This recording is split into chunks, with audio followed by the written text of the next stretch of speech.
Before we get to the weekend, there's some big stuff going on for families and students, particularly across England, Wales and Northern Ireland, because they've got to find out in the next few days their BTEC, T-level and A-level results. I still get a wave of anxiety remembering A-level results day. It's a biggie, isn't it? In the case of A-levels, more than 825,000 exams were taken in 2024. Now, that is a 2.4% increase on last year.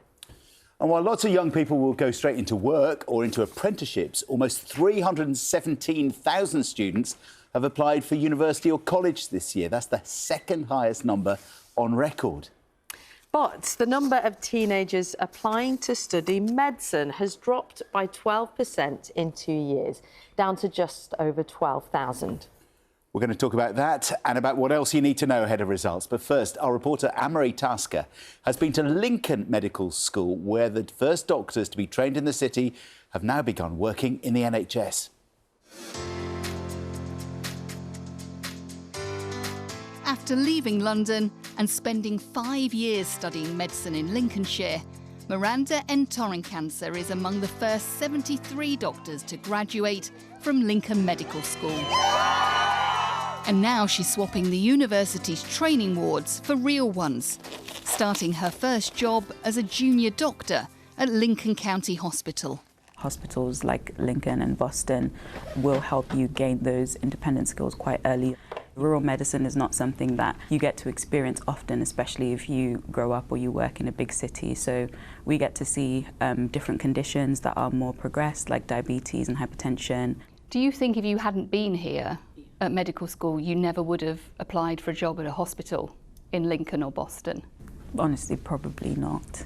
Lincolnshire was the largest English county without a medical school until Lincoln's was established in 2018. We filmed its first ever group of medical students in the early years of their training. Last week, they started work at hospitals across the country, with a handful staying here. It was multiple factors. My love for the city. It's just a beautiful, really peaceful place with lovely people. Then also just things like the cost of living. So I just thought to myself, I'm not sure why I would rush back to London when really I've got everything I need here. It's always been a bit of a challenge historically to be able to bring students to train in Lincolnshire. Essentially, we want to be able to grow our own doctors in the region, and obviously to give those students a really good, helpful experience whilst they're here, so that they would then want to be able to stay in the area and basically carry on providing care to the patients and the people that live in Lincolnshire.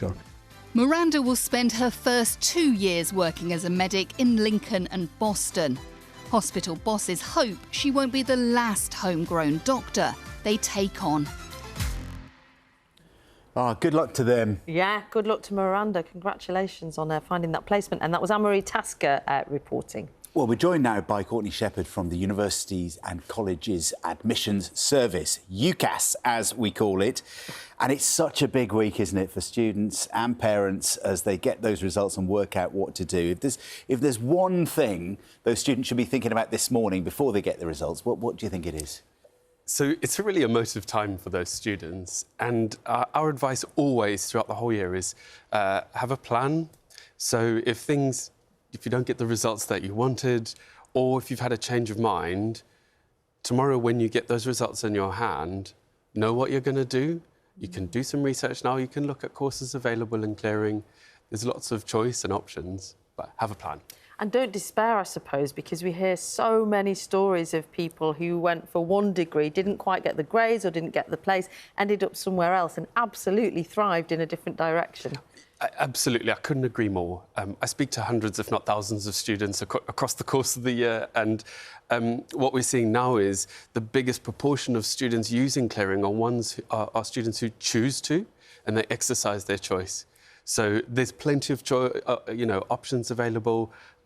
We've got nearly 30,000 courses that will be in clearing, so there's something out there for everyone. That's quite an interesting shift then, because certainly in my day you went to, you got the grades or you didn't, and then you went to the place that was on your list. So increasingly students are just waiting until results day and then seeing what's out there. Yeah, if you think of what they do, that for the majority of students, they'll choose and lock down their choices in sort of January time.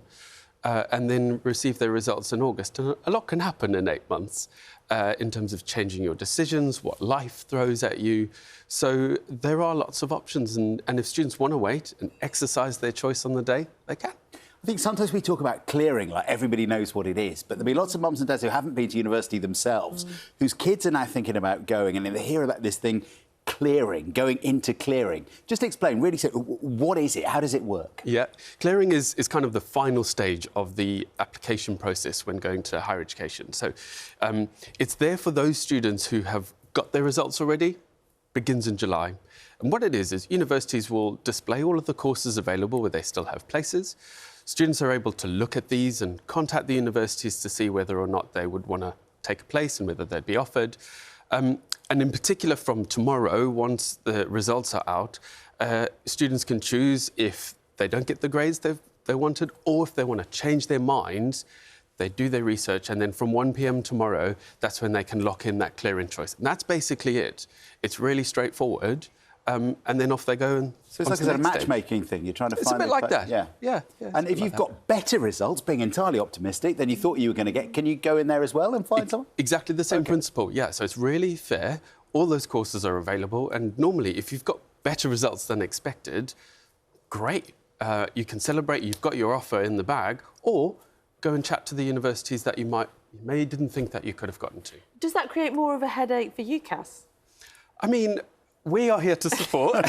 Yes. And it's a busy time for us. And, we train all of our staff. And the main message I always give to my teams who do this is, if someone were calling UCAS, who would you want them to speak to?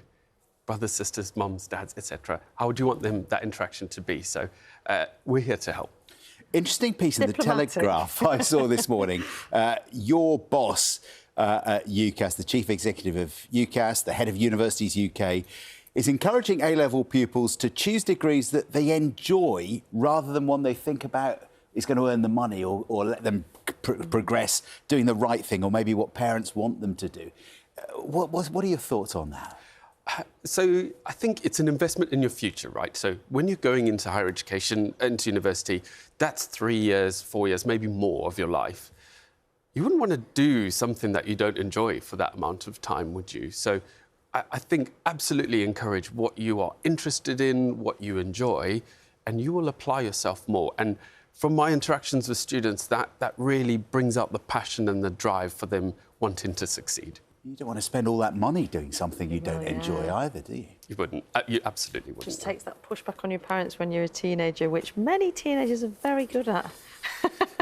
Courtney, thank you so much for coming in.